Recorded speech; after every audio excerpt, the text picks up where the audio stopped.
오늘 하나님의 말씀은 요한계시록 4장 1절부터 11절 말씀입니다. 4장 1절부터 11절 말씀을 저와 여러분이 교독하겠습니다. 1절입니다. 2일 후에 내가 보았습니다. 보십시오, 하늘에 열린 문이 있고 이전에 내가 들은 그 음성 곧 나팔 소리같이 나에게 들린 음성이 말했습니다. 이리로 올라오너라. 그러면 내가 이후에 마땅히 될 일들을 내게 보여주겠다. 나는 순식간에 성령에 사로잡히게 됐습니다. 보십시오, 하늘에 보좌가 있는데 그 위에 누군가 앉아 계셨습니다. 그 앉으신 이는 벽옥과 홍옥 같고 무지개가 보좌를 둘러싸고 있는데 그 모습이 에메랄드 같았습니다. 또 보좌 둘레에는 24개의 보좌가 있고 그 보좌에는 24명의 장로가 흰 옷을 입고 머리에 금 면류관을 쓰고 앉아 있었습니다. 보좌로부터 번개들과 우르릉거리는 소리들과 천둥치는 소리가 나고 보좌 앞에 7 등불이 타오르고 있는데 이것은 하나님의 7 영입니다. 또 보좌 앞에는 수정처럼 맑은 유리바다와 같은 것이 있고 보좌 가운데와 보좌 둘레에는 앞뒤로 눈이 가득한 4 생물이 있습니다. 첫째 생물은 사자처럼 생겼고 둘째 생물은 송아지처럼 생겼고 셋째 생물은 사람의 얼굴처럼 생겼고 넷째 생물은 날아가는 독수리처럼 생겼습니다. 4 생물은 각각 6 날개를 가지고 있고 날개 둘레와 안쪽에는 눈들이 가득합니다. 그들은 밤낮 쉬지 않고 말했습니다. 거룩 거룩 거룩 전능하신 주 하나님, 전에도 계셨고 지금도 계시고 장차 오실 분이십니다. 그 생물들이 영원토록 사시는 보좌에 앉으신 분께 영광과 존귀와 감사를 드릴 때 24명의 장로들은 보좌에 앉으신 분 앞에 엎드려 영원토록 사시는 분께 경배하고 자기들의 면류관을 내려놓으며 말했습니다. 함께 읽겠습니다. 주 우리 하나님이시여, 영광과 존귀와 능력을 받으시기에 합당하십니다. 주께서 만물을 창조하셨고 주의 기쁘신 뜻으로 인해 만물이 존재했고 또 창조됐습니다. 아멘. 여러분, 하나님 나라라는 말을 들었을 때 하나님 나라에 대해서 여러분 어떤 생각이 드십니까? 저를 비롯해서 많은 사람들이 궁금해하는 것이 하나님 나라는 도대체 어떤 곳일까라는 질문이죠. 다들 궁금하실 겁니다. 정말 많이 궁금한데 상상하기는 쉽지 않습니다. 우리가 어려서부터 하나님 나라, 하늘나라에 대해서 생각하면 질문이 진짜 많아져요. 그 나라 가서는 도대체 어떤 언어로 대화를 나눌까? 영어를 쓸까? 한국어를 쓸까? 그 나라 가면 취미생활은 있을까? 내가 키우는 애완동물은 있을까? 사람들의 육신을 가지고 하나님 나라에 있는다고 이야기하는데 20대 외모일까? 30대 외모인가? 남녀간의 로맨스는 그곳에 존재하는가? 우리가 많은 질문을 하지만 어느 것 하나 명확하게 대답하기는 쉽지 않습니다. 상상이 잘 안 되는 것이죠. 근데 상상이 안 된다고 해서 많은 사람들이 하나님 나라에 대한 기대와 소망도 잊어버리고 그저 오늘 이 땅에서의 삶에만 집중하며 살아갈 때가 너무나 많습니다. 근데 분명한 사실은 말씀이 이야기하듯이 하나님 나라는 분명히 존재한다라는 것이죠. 그래서 요한계시록 말씀 가운데서 반복되는 이야기가 이거잖아요. 우리는 이 땅에서 살지만 이 땅을 위해 살아가는 사람이 아니라 하나님 나라가 있기 때문에 이 땅을 지나갈 그 하나님 나라를 믿고 그 날을 준비하는 삶을 살아야 한다라는 것이 요한계시록이 이야기하고 있는 것입니다. 하나님 나라로 우리가 갈 것이다라는 것을 기억하느냐 기억하지 못하느냐는 인생에 정말 큰 차이를 만들게 됩니다. 하나님 나라가 있다는 것을 기억하지 못하면 그 순간부터 우리의 시선이 이 땅에 한정되게 돼요. 이 땅에서 모든 것을 하고 싶어하는 그런 삶을 살다가 보면 이 땅의 만족만을 추구하게 되고, 그러면 우리에게 찾아오는 것이 무엇입니까? 쾌락주의라든지 물질 만능주의라든지 이 땅의 성공지상주의에 빠져 살아갈 수밖에 없는 것입니다. 하지만 분명한 사실, 하나님의 나라가 있다는 사실을 우리가 기억하기 시작하면 이 땅에서의 우리의 시간을 헛된 가치를 쫓는 데 낭비하는 것이 아니라 바로 그 하나님 나라를 준비하는 지혜를 가질 수 있게 되는 것이죠. 그렇다면 그토록 궁금한 하나님 나라는 어떤 곳인가? 제가 예전에 한 목사님의 강의를 듣는데 그 목사님에게 이런 이야기를 들었어요. 목사님이 중등부를 담당하고 있었을 때 중학생 한 명이 목사님에게 아주 진지하게 와서 물어봤다는 거예요. 목사님, 하나님 나라에 가면 낚시가 있을까요? 저는 낚시를 너무나 좋아해서 매 주말만 되면 낚시를 하러 가는데 하나님 나라에 낚시가 없다라면 하나님 나라는 나에게 천국이 아닐 것 같아요. 이런 질문을 했다라는 거예요. 근데 이 목사님이 부끄럽게 그때 내가 질문에 답을 하지 못했다라고 이야기하더라고요. 근데 우리도 정말 그런 생각 많이 하잖아요. 우리 남자들, 축구를 좋아하는 사람들, 하나님 나라에 과연 축구가 있을까? 유흥 문화를 즐기는 사람들, 하나님 나라에 유흥 문화가 있을까? 없겠죠. 네. 이 땅에서 미디어를 즐기는 사람들은 미디어가 있을까? 맛집 탐방은 할 수 있는 것인가? 연애와 결혼, 그 로맨틱한 순간들이 없다라면 하나님 나라? 정말 하나님 나라 같지 않을 수 있겠다라는 생각을 우리는 많이 합니다. 그리고 더 심각한 건 많은 사람들이 가봤다라는 하나님 나라, 그림으로 그리고 영화로 만든 하나님 나라는 보통 다 이런 이미지예요. 이미지를 좀 보여주시겠어요? 다음 이미지. 네. 일단 구름이 떠 있어야 되고요. 구름 위에 무언가가 존재하는 그런 이미지입니다. 굉장히 차분한 것이죠. 가보고 싶기는 하는데 살고 싶지는 않은 이미지예요. 저는 어려서부터 이 천국에 대한 이야기를 들을 때마다 기대가 되기보다 걱정이 굉장히 많이 됐어요. 하나님 나라 가면 너무 심심할 것 같은 거예요. 저는 굉장히 활동적인 사람인데 성경에 나타난, 그리고 설교할 때 듣는 천국의 모습은 왜 그리 심심하고 고리타분해 보이고 갑갑한지.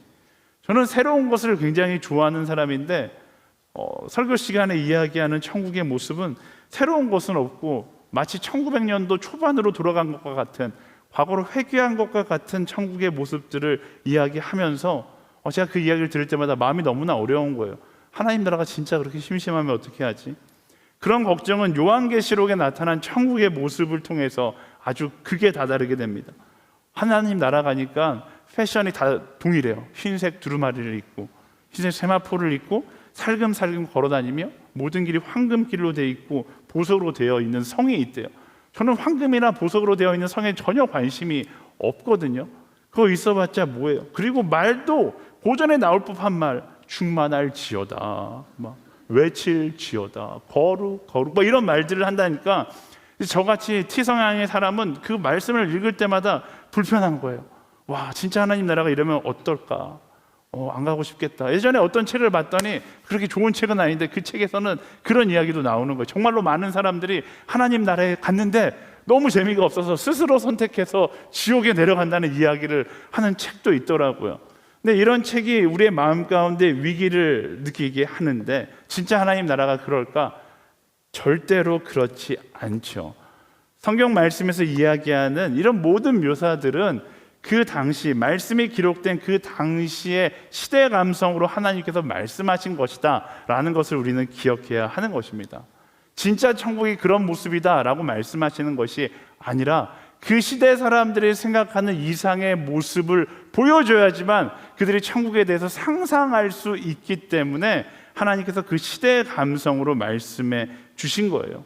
그래서 오늘 우리가 이 요한계시록 말씀을 보면서 오늘 우리의 관점이 아니라 이 시대의 감성을 감안하고서 말씀을 바라봐야 하는 것입니다. 그래야지 말씀이 우리에게 무슨 메시지를 이야기하고 싶어 하는지를 알 수 있는 거죠. 그럼 오늘 말씀 가운데 나타난 하나님 나라는 어떤 모습인가? 1절 말씀 읽어보겠습니다. 1절 시작. 2일 후에 내가 보았습니다. 보십시오, 하늘에 열린 문이 있고 전에 내가 들은 그 음성, 곧 나팔 소리같이 나에게 들리는 음성이 말했습니다. 이리로 올라오너라. 그러면 내가 이후에 마땅히 될 일들을 내게 보여주겠다. 아멘. 교회에 대한 예언을 마치고 하늘에서 문이 있는데 그 문 가운데 음성이 들렸다라고 이야기합니다. 그 음성은 기대에 차 있는 음성이에요. 이리 올라와라. 내가 너에게 보여줄 것이 있다. 이리 올라와. 내가 너에게 마땅히 보여줄 것이 있다라고 말씀하시는 하나님의 음성인 것이죠. 이 하나님의 음성을 통해서 우리가 알 수 있는 하나님의 나라의 모습은 어떤 것인가? 일단 하나님 나라는 하나님의 입장에서 너무나 보여주고 싶은 것이 있는 거예요. 그리고 너무나 함께하고 싶은 곳이고, 그리고 사도 요한의 입장, 성도의 입장도 너무나 가고 싶은 것이 바로 하나님 나라이다라는 것입니다. 제가 앞서 이야기했었던 낚시를 사랑했던 그 중학생, 그 강의가 끝날 때 강의를 듣던 한 사람이 손을 들고 물었어요. 교수님, 만약에 그 학생을 오늘 교수님이 다시 만날 수 있다라면 낚시가 없으면 천국에 가지 않겠다라고 이야기하는 그 학생에게 뭐라고 대답해 주시겠어요? 이렇게 물었는데 그 교수님이 잠깐 생각하시더니 굉장히 멋지게 대답을 하셨어요. 천국에 낚시가 있는지 없는지는 알 수 없지만 너가 낚시로 인해서 느끼는 그 기쁨, 그 희열, 그걸 누가 만들었는지 아냐? 그 기쁨은 하나님께서 만드셨다. 하나님 나라에 낚시가 있는지 없는지 알 수 없지만 그 기쁨보다 훨씬 더 큰 기쁨을 하나님께서 하나님 나라에 준비하고 계신 것은 확실하다. 이렇게 말씀하시겠다라는 거예요. 저는 그 답을 들으면서 저 답이 참 멋지고 의미 있다라는 생각이 들었어요. 우리가 이 땅 가운데 느낄 수 있는 모든 기쁨과 모든 감동의 오리지널 원조가 바로 하나님이신 것이죠. 그리고 하나님 나라에는 우리가 상상할 수 있는 것 이상의 기쁨과 이상의 감동이 준비되어 있다라는 것입니다. 쉽게 말하면 상상하든 우리가 무엇을 상상하든 그 이상의 기쁨, 그 이상의 감동이 하나님 나라에서 이미 준비되어져 있다라는 것이죠. 우리는 상상할 수조차 없어요. 마치 이런 거예요. 제가 설교 때도 종종 이야기하지만 저는 제가 성적으로 굉장히 연약하다고 느끼기 때문에 저는 걸그룹 영상 자체를 보지 않거든요. 근데 제가 어쩔 수 없이 관심을 갖게 된 걸그룹이 하나 있어요. 제 딸이 너무 좋아하는 아이브라는 걸그룹이 집에 막 사진이 돌아다니다가 이건 누구 사진이야? 친구 사진이야? 이랬는데 아이브 사진이더라고요. 어느 날 딸이 저에게 아빠 아이브 콘서트를 가고 싶다라는 거예요. 여러분 아이브 콘서트 표 사신 분 계세요? 네. 제가 그날 알아보니까 목요일 날 저녁에 8시에 표가 오픈한다는 거예요. 제가 리더십들에겐 정말로 죄송하지만 에센스 시간에 다 에센스를 듣고 있을 때 저는 사무실에 앉아서 광크를 하고 있었어요. 제가 구했을까요? 제가 정말로 빠른 속도로 막 눌러서 딱 로그인했는데 되게 순번이 9,000 몇 번이더라고요.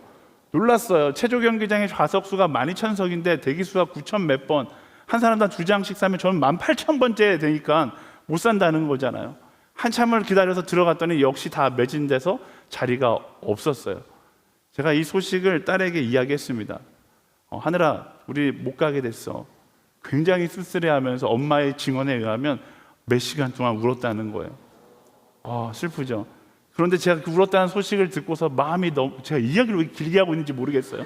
어쨌든 마음이 아파서 제가 또 교회에서 행사 기획도 하고 이러니까 이제 업체를 막 찾아보니까 아이브 공연에 들어가는 한 업체가 이제 제가 굉장히 잘 아는 업체더라고요. 그래서 전화를 들어서 부탁드렸어요. 혹시 업체에 티켓이 나온 게 있으면 저 좀 주시면 안 됩니까? 감사하게 3일 정도 있다가 2장을 구했습니다, 목사님. 이 얘기를 하는 거예요. 박수 칠 일 아니에요. 네. 어쨌든 이제부터가 제가 이야기하는 본론입니다. 2장을 구하고서 제가 당당하게 제 딸에게 갔어요. 하늘아, 아빠가 널 위해 선물을 준비했어. 하늘이가 굉장히 기대하면서 뭐요? 아이스크림 사왔어요? 이렇게 묻는 거예요. 아니, 아이스크림보다 더 대단한 거야. 하늘이가 막 묻는 거예요. 아빠 마라탕 주문해줬어요. 자기가 좋아하는 거 막 다 이야기하는 거예요.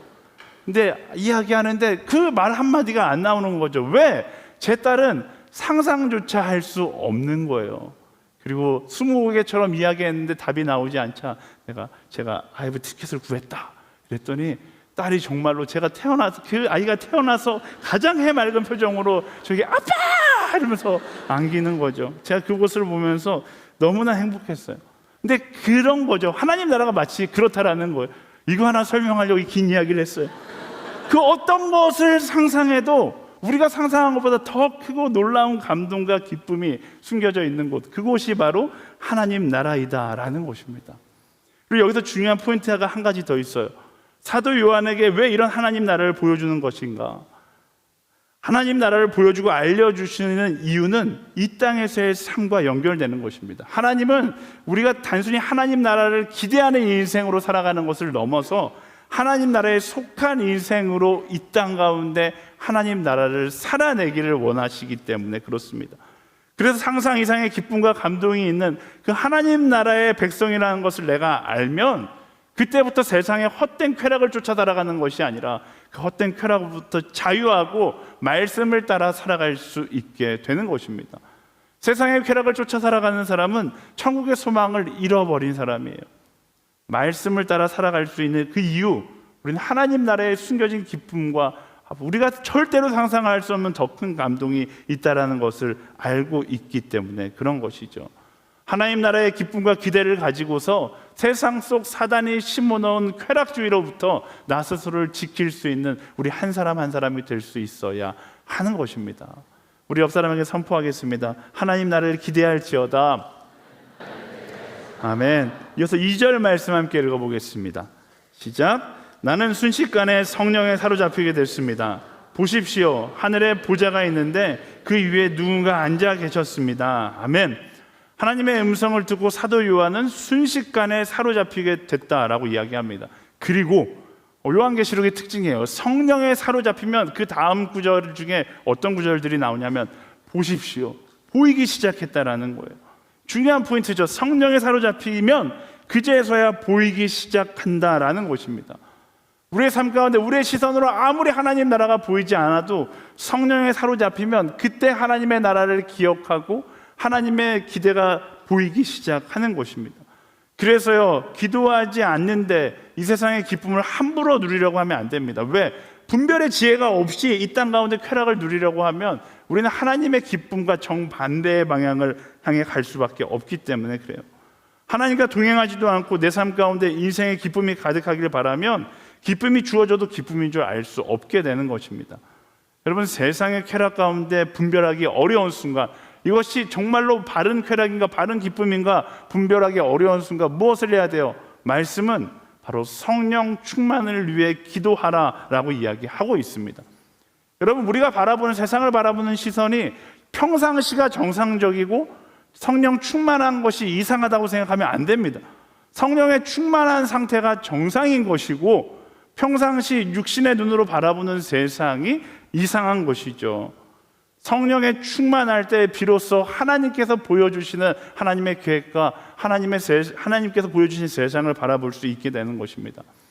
아까 광고 때도 이야기했지만 진짜 SNS가 요즘에 결혼을 정말 많이 해요. 지난 한 주 동안 제가 주례를 4번 했습니다. 그것도 다 하지 못해서 4번이었어요. 정말로 많은 커플들이 결혼을 하고 있습니다. 네, 감사하죠. 우리 하나님께 영광의 박수 한번 드립시다. 네. 박수가 시원찮아요. 시원치 않은 박수를 치는 사람에게 한번 이야기하겠습니다. 너도 얼마 남지 않았어. 이렇게 축복의 말로. 어쨌든 결혼을 정말로 많이 해요. 주례를 하기 위해서 만나서 이야기하다 보면 어디서 만났는가 거의 대부분 다 아울리치, 수련회 이런 자리에서 만났어요. 어떤 자리입니까? 성령의 충만함을 입고 그 성령을 따라 행동하는 자리에서 만난 거죠. 그런 자리에서 사랑에 빠졌다라는 거예요. 그런 자리에서 섬김의 모습을 보고서 사랑에 빠졌다라는 것입니다. 저는 이게 성경적 근거가 있는 사실이라고 생각해요. 수련회 가운데 아울리치 가운데 성령 충만하니까 아름다워 보이기 시작하는 거예요. 멋있어 보이기 시작하는 거예요. 그러고서 특히 형제들이 꼭 실수하는 말을 하는데 제가 그때 눈에 뭐가 씌었나 봐요. 이런 이야기를 하거든요. 근데 아니에요. 그게 이상한 게 아니라 말씀드렸잖아요. 그게 정상인 거예요. 평소에 육신에 사로잡혀서 보는 것은 세상의 기준만 보이지만 내가 정말로 성령에 취해서 성령의 시선으로 바라보면 그때 예비하신 짝의 모습이 보이기 시작한 것이죠. 성령의 충만한 시선이 되었을 때 그때 우리는 정상적으로 바라볼 수 있게 되는 것입니다. 누가 예비한 짝을 만날 수 있어요? 정상적인 사람이 만날 수 있는 거예요. 우리 옆 사람에게 선포하겠습니다. 정상적인 사람이 될지어다. 아멘. 네, 성령의 충만한 가운데 사도 요한이 보게 된 하나님의 나라의 모습은 어떤 모습이었는가? 네, 한번 말씀 보도록 하겠습니다. 3절 말씀 함께 읽어볼까요? 시작. 그 앉으신 이는 벽옥과 호국 같고 무지개가 보좌를 둘러싸고 있는데 그 모습이 에메랄드 같았습니다. 아멘. 이 표현이 참 특이한 표현입니다. 벽옥과 홍옥 같았다. 오늘로 치면 다이아몬드 같은 가장 귀한 보석과 같았다라는 것입니다. 쓱 지나가면 사실 천국에는 벽옥과 홍옥, 다이아몬드가 진짜 많구나 이렇게 생각할 수 있는데 말씀을 자세히 보면 앉으신 이가 벽옥과 홍옥 같다라고 이야기합니다. 그러니까 앉으신 이의 배경이 벽옥과 홍옥으로 채워져 있다는 것이 아니라 앉아있는 하나님의 모습이 벽옥과 홍옥과 같다라고 이야기합니다. 성경적 해석으로 본다라면 벽옥은 순결함을, 홍옥은 공의를 의미한다라고 이야기하더라고요. 그러니까 하나님의 속성을 함축하고 있는 단어들인데 오늘은 조금 더 직관적인 해석으로 말씀을 보려고 합니다. 이 땅에서는 벽옥과 홍옥이 굉장히 가치 있는 보석이잖아요. 근데 하나님 나라에서 사도 요한이 본 하나님의 모습은 벽옥과 홍옥과 같다. 무엇을 의미합니까? 하나님 나라의 유일한 가치는 바로 하나님 그 자신이다 있다라는 것을 이야기하고 있는 것이죠. 저의 얘기가 아니에요. 종교개혁자 칼빈이 이렇게 이 장면을 보고 이렇게 이야기합니다. 하나님의 영광이 모든 피조물과 비교할 수 없다는 것을 강조하는 표현이 바로 이 말씀이다. 벽옥과 홍옥 같다라는 말씀이다라고 이야기를 합니다.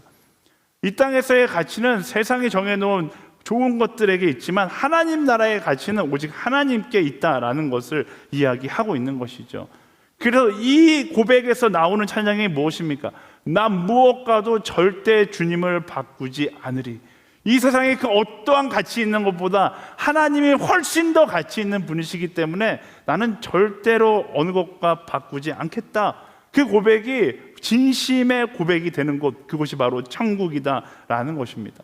제가 이 말씀을 준비하다가 지난주 순모임 때 일어난 사건이 생각났어요. 어제 결혼한 자매인데 지난 그 주 순모임을 하고 끝나자마자 그런 얘기를 하는 거예요. 자기 반지에서, 아시는 분들 아실 거예요, 다이아몬드가 빠졌다. 이제 결혼에 일주일 남았는데 다이아몬드가 빠졌다는 거예요. 순모임이 끝나고 한 동호를 샅샅이 사람들이 뒤지기 시작했어요. 그 다이아몬드 조그만 거 하나 찾으려고 엄청 난리도 그 난리가 아니었습니다. 찾았을까요? 못 찾았어요. 그래서 저는 일주일 동안 그런 생각에 한 동호를 자주 가야겠다. 그거 찾으면 내 거잖아. 그래서 막 생각했는데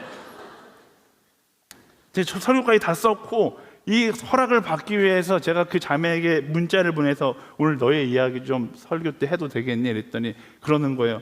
목사님 그 다이아 찾았어요. 이러는 거예요. 어디 있었어? 자기 반지에 그대로 붙어 있었대요. 0.02캐럿짜리 너무 조그만 다이아다 보니까 자기 생각에는 그 다이아가 큰 다이아라고 생각했는데 너무 조금해서 붙어 있는지 안 붙어 있는지도 몰라서 헷갈려서 떨어졌다라고 착각했다라는 거예요. 근데 그 이야기를 들으면서 그런 생각이 들어요. 0.02캐럿, 제가 시가를 알아보니까 38만 원짜리 그 다이아 하나를 찾기 위해서 한 동호를 그 열심을 가지고 찾는데, 만약 우리의 마음 가운데 하나님이 계시지 않는다라면, 하나님을 잃어버렸다라면 우리가 하나님을 그 정도 열심을 가지고 찾을까, 그런 생각이 들더라고요. 사랑하는 여러분, 이 세상에 어떤 것보다 하나님이 훨씬 더 가치 있는 존재라는 사실을 우리는 기억해야 하는 것입니다. 하나님이 가장 소중한 존재라는 사실을 기억해야 돼요. 이 하나님의 가치에 대해서 우리가 망각하기 시작하면 그때 우리가 물질 만능주의에 빠지기 시작한 거죠. 하나님의 자리를 나의 물질로 채우려는 어리석은 시도를 하기 시작하는 것입니다. 내가 너무나 물질과 세상의 가치에 함몰되어 있다면 뭐가 없는 거예요? 내 마음에 하나님의 자리가 비어 있는 거예요. 어떻게 해야 됩니까? 하나님을 찾아가야 하는 것입니다. 한 동호를 샅샅이 뒤지려 했었던 그 노력보다 내 인생 가운데 하나님의 자리에 다시 하나님을 모시기 위해서 훨씬 더 노력하는 진실된 마음이 우리 가운데 있어야 한다라는 것이죠. 어떻게 할 수 있어요? 말씀을 통해서, 기도 생활을 통해서. 우리가 40일 새벽 예배 왜 합니까? 40일 동안 내가 잃어버린 하나님의 마음을 찾기 위해서 40일 새벽 예배를 하는 거예요. 사랑하는 여러분, 제가 여러분들에게 도전합니다. 하나님의 빈자리를 회복하기 위해서 40일 동안 나와의 약속을 하고 하나님을 찾아 떠나는 여행을 하게 되기를 예수님의 이름으로 축원합니다. 아멘. 목소리가 작아요. 네. 어쨌든 우리는 이 땅에서 하나님 나라의 기준을 가지고 살아가는 사람들이라는 사실을 기억하고, 내 인생 가운데 하나님의 빈자리, 그 빈자리가 날마다 채워져 있기를 확인하고 노력할 수 있는 그런 한 사람 한 사람이 되는 것, 그게 바로 천국을 오늘 살아가는 사람의 모습인 것이죠. 이어서 7절 말씀 함께 읽어보겠습니다. 7절 말씀 시작. 첫째 생물은 사자처럼 생겼고, 둘째 생물은 송아지처럼 생겼고, 셋째 생물은 사람의 얼굴처럼 생겼고, 넷째 생물은 날아가는 독수리처럼 생겼습니다. 아멘. 지금까지 우리가 요한계시록을 봤는데, 지금까지는 요한계시록의 굉장히 순한 편이었어요. 오늘 말씀부터 요한계시록이 정말로 난해하고 어려워지기 시작합니다. 사도 요한은 정말로 상상하기도 어려운 장면을 봐요. 갑자기 사자, 송아지, 사람, 독수리처럼 생긴 네 생물이 나오는데 각각 6날개를 가지고 있고 날개 둘레와 안쪽에는 눈들이 가득하다. 상상만 해도 머리가 복잡해집니다. 실제로 이 네 생물에 대한 해석도 굉장히 다양하고, 제가 주석서를 찾아봤는데 성경학자마다 주석서를 쓴 사람마다 다 다른 이야기를 내놓아요. 제가 이 요한계시록을 묵상하면서 한 가지 깨닫게 된 성경 해석에 관한 지혜가 있는데 이렇게 다양하게 해석되는 것들 중에 우리 신앙 가운데 중요한 의미를 가지고 있는 해석이 있는가? 없어요. 여러분 너무 이런 거에 집착하지 마세요. 이런 너무나 이게 무슨 말이지? 이렇게 생각되는 말씀 중에 여러분의 인생 가운데, 여러분의 신앙 가운데 신앙관을 흔들 만큼 중요한 말씀이 있는가? 없어요. 근데 반대로 이단들의 특징은 무엇입니까? 이렇게 혼란스러운 말씀을 가지고 우리의 인생 가운데 그것이 가장 중요한 말씀이라고 이야기하는 게 이단이거든요. 그러니까 여러분 이단에 빠지지 않기 위해서라도 이런 말씀에 너무 의미를 부여할 필요는 없습니다. 그리고 이 말씀도 마찬가지예요. 사실 이 말씀이 이야기하고자 하는 것, 이 생물들이 무엇인가? 사실 이 생물은 모든 피조물들을 의미한다라고 이야기합니다. 근데 이 생물들이 의미하는 것보다 더 중요한 것은 이 말씀 가운데 이 생물들이 무엇을 하고 있는가가 훨씬 더 중요해요. 말씀 볼까요? 8절 말씀 함께 보겠습니다.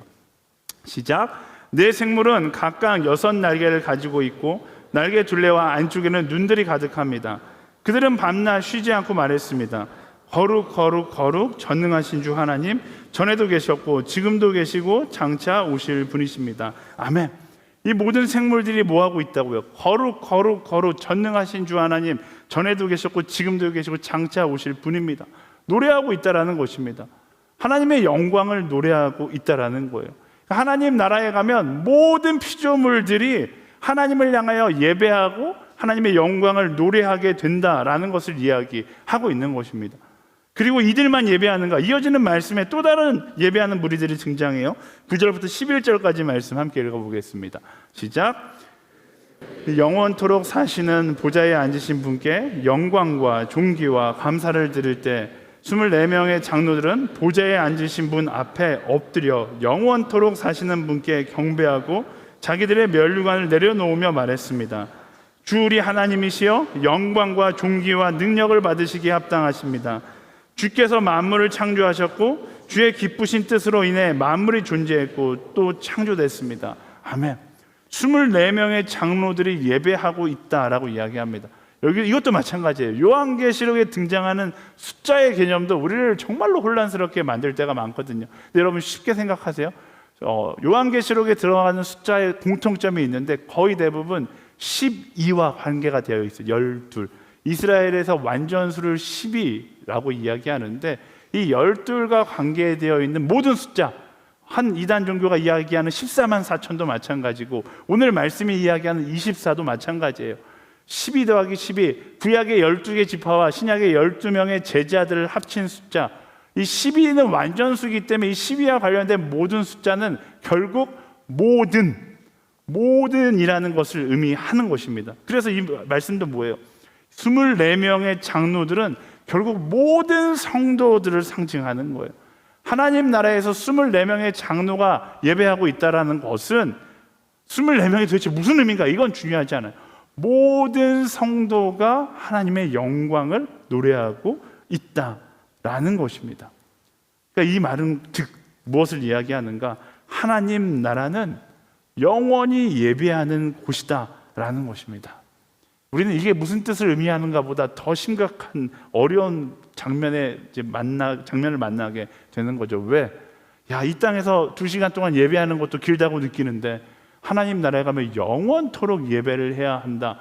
이것에 우리는 좌절감을 느낍니다. 2시간 정도 예배하면 한쪽 엉덩이로 1시간, 한쪽 엉덩이로 1시간 버티면서라도 있는데 하나님 나라에서 영원히 예배한다. 이거 생각만 해도 굉장히 어려운 것이죠. 근데 이재용 목사님의 설교를 듣는데 한 가지 즐거운 소식이 있었어요. 하나님 나라에서 설교는 없다라는 거예요. 네. 말씀이신 하나님과 함께하기 때문에 하나님 나라에서는 찬양이 중심이라는 거죠. 그나마 괜찮은 소식인데 찬양하는 것도 계속 찬양하는 게 얼마나 힘든가. 이것도 마찬가지예요. 우리의 육신의 관점으로 보면 그것은 너무나 힘들지만 하나님 나라에 가면 이것이 어떤 것입니까? 우리가 생각하는 우리 육신의 예배를 의미하는 것이 아니라 말씀이신 하나님과 동행하는 것 자체가 예배인 것이죠. 그게 예배의 본질인 거예요. 하나님과 함께하는 순간, 매 순간순간이 바로 예배인 것입니다. 그래서 서두에도 말했듯이 하나님 나라에 가서 우리가 만나게 될 정말로 우리가 상상하면 그 상상 이상의 기쁨이 바로 이 예배 가운데 있게 될 것이다 라고 말씀을 이야기하고 있는 것입니다. 근데 이 천상의 예배 가운데 한 가지 특징이 있어요. 오늘 말씀 24절에 보면 어떤 말씀이 등장하는가? 그 24장로들이 면류관을 내려놓고 하나님을 찬양한다라고 이야기합니다. 이것이 하나님 나라의 예배의 가장 큰 특징 중 하나예요. 왜? 나의 영광이 존재하는 것이 아니라 오직 그분의 영광만이 존재한다라는 것이죠. 이것이 우리 예배의 본질을 이야기하는 것입니다. 우리 예배는 나의 영광을 내려놓고 오직 하나님 한 분만 영광 받으실 때 우리가 그때 진정한 하나님 나라의 참된 기쁨을 경험할 수 있게 되는 것입니다. 하나님 나라의 예배뿐만 아니라 이 땅에서의 예배도 마찬가지예요. 우리는 하나님 나라에 속한 사람으로서 이 땅에서 나의 영광을 노래하는 사람이 아니라 오히려 나의 영광을 내려놓고 하나님의 영광을 노래하는 사람이 될 때 참된 예배자의 모습이 될 수 있는 것입니다. 우리의 예배가 천상의 예배가 되기 위해서 화려한 예배의 기술이 필요한 것이 아니라 나의 영광을 내려놓고 오직 주께 영광을 외칠 수 있는 그 예배가 될 때 우리가 천상의 예배를 경험하게 된다라는 것이죠. 제가 자주 이야기하잖아요. 영광이라는 건 그런 거예요. 영광은 원래 내 것이 아니에요. 이 땅 가운데서 우리가 누리는 모든 영광들에 대해서 여러분 조심할 수 있어야 됩니다. 우리 박성원 전도사님 잠깐만 올라와 주시겠어요? 네. 제 영광을 우리가 누릴 때 굉장히 어떤 일들이 일어난지를 아주 직관적으로 기타 좀 갖다 주시겠어요? 박성원 전도사님 기타. 얼마 전에 산 아주 비싼 기타. 네. 박성원 전도사님의 손에 있을 땐 굉장히 좋은 기타잖아요. 근데 제가 이게 기타 얼마짜리라고요? 중고로 250짜리래요. 오, 예. 비싸다. 근데 제가 이 기타를 이렇게 들리기 시작한다고 생각을 해보고 지금 막 가요. 네. 내 거 아니니까 뭐. 네. 어쨌든 그러면 어떤 일들이 일어나요? 박성원 전도사님이 손에 있을 땐 이건 굉장히 좋은 악기인데 제 손에 있을 때부터는 저도 좀 불편해요. 어쨌든 네. 어쨌든 저도 제가 드니까 그나마 낫지. 이거를 만약에 자매님 잠깐만 일어나시겠어요? 네. 잠깐만 나와주세요. 네. 불안해하지 마세요. 네. 자, 자매님 이거 좀 기타 좀 들고 계세요. 네. 자매님이 들고 계신다라면 이 자매님의 마음은 어떨까요? 네. 240만 원이 아니라 2,400만 원짜리 기타라고 생각을 해보세요. 들고 있는 것조차 불편할 거예요. 그리고 이것을 준 박성원 전도사님은 더 불편하겠죠. 제가 무슨 관계를 이야기하는지 알겠어요? 하나님과 사람의 관계를 이야기하는 거예요. 하나님의 것을 내 것인 것 마냥 들고 서 있는 그 순간 내 마음에 평안이 있는가 기쁨이 있는가? 아니요. 그때부터 불편함이 빨리 저한테 주고 싶죠? 네. 드릴게요. 불편함이 있는 거예요. 하지만 이 기타가 원래 주인에게 돌려졌을 때 그 기타로서의 가치를 다하게 되는 것이죠. 이게 영광의 모습이에요. 내 거라고 생각하고 그 영광을 내가 주기 시작하면 그것이 내 삶을 기쁘게 만드는가? 전혀 그렇지 않다라는 거죠. 불편하게 만들고 오히려 나를 교만하게 만들고 하나님으로부터 멀어지게 만드는 거예요. 그래서 우리는 어떻게 해야 됩니까? 내게 주어지는 영광의 그 순간 그 영광을 나의 것으로 여기는 것이 아니라 주님께 영광 돌릴 수 있는 사람이 되어야 하는 것입니다. 우리가 이 땅을 살아가면서 불안해하는 이유가 무엇입니까? 하나님의 영광을 내 것이라고 착각하며 살아가니까 불안한 거예요. 하나님의 영광을 내 것이 아니라 주님께 영광을 외치는 그 순간 나의 면류관을 내려놓고 하나님을 향하여 두 손을 들고 영광의 노래를 부르기 시작하는 그 순간 그때 우리에게 천국의 기쁨이 주어진다라는 것입니다. 박수치는 자리를 기뻐하지 마시고요. 칭찬받는 자리를 기뻐하지 마시고 제가 자주 알려드리잖아요. 어떻게 해야 된다고요? 두 손을 들고 주님께 영광을 외칠 수 있는 사람들이 되어야 하는 것입니다. 한번 따라해 보시겠어요? 두 손을 들고 누군가 여러분이 칭찬을 한다. 그러면 어떻게 한다고요? 주님께 영광 이렇게 외칠 수 있는. 저는 SNS에 모든 청년들이 누군가 칭찬을 하면 오늘 멋있게 입으셨네요. 주님께 영광. 네. 오늘 찬양 좀 되시는 것 같아요? 네. 이 반응이 자동적으로 나온다라면 우리는 천국을 경험하는 예배자들이 될 것입니다. 주님께 영광을 외칠 수 있는 우리 모두가 되기를 예수님의 이름으로 축복합니다. 말씀을 정리하겠습니다. 우리는 하나님 나라에 속한 사람들이에요. 하나님 나라를 기억하고 하나님 나라의 정체성을 가지고 살아가는 것은 매우 중요합니다. 우리가 이 정체성을 잊어버리는 순간 말씀드렸잖아요. 세상의 쾌락주의, 물질 만능주의, 성공지상주의에 휩쓸려 살기 쉽습니다. 하나님 나라를 생각하며 오늘 이 땅의 메인 인생이 아니라 하나님 나라를 이 땅 가운데 살아가는 사람이 될 때 우리는 비로소 쾌락주의, 물질만능주의, 성공지상주의로부터 자유할 수 있는 것입니다. 그 하나님 나라는 어떤 곳이라고요? 첫 번째, 하나님 나라는 좋은 곳입니다. 우리가 생각하는 것 이상의 기쁨이 그곳 가운데 가득합니다. 그것을 기억하면 쾌락주의로부터 나를 지킬 수 있는 거예요. 두 번째, 하나님 나라는 하나님이 제일 소중한 거예요. 모든 가치의 기준이 하나님께 있습니다. 이 땅에 물질의 빈자리에 아쉬워하는 것이 아니라 우리는 어떤 것에 대한 아쉬움을 가져야 된다고요? 내 마음 가운데 하나님의 빈자리에 대한 아쉬움을 갖는다라면 물질 만능주의로부터 우리를 지킬 수 있게 되는 것입니다. 세 번째, 하나님 나라는 오직 주님께 영광을 돌리는 곳입니다. 여러분, 하나님 나라에는 스트레스라는 게 존재하지 않아요. 왜? 내 영광은 없고 오직 하나님의 영광만 존재하기 때문에 그렇습니다. 이 땅을 살아가는 우리도 마찬가지예요. 내 영광을 가지고 살아가려고 하면 우리는 스트레스 받고 힘든 인생을 살아갈 수밖에 없죠. 모든 영광을 주님께 돌리며 노래하는 인생이 될 때 우리는 하나님 나라의 하루하루를 살아갈 수 있게 되는 것입니다.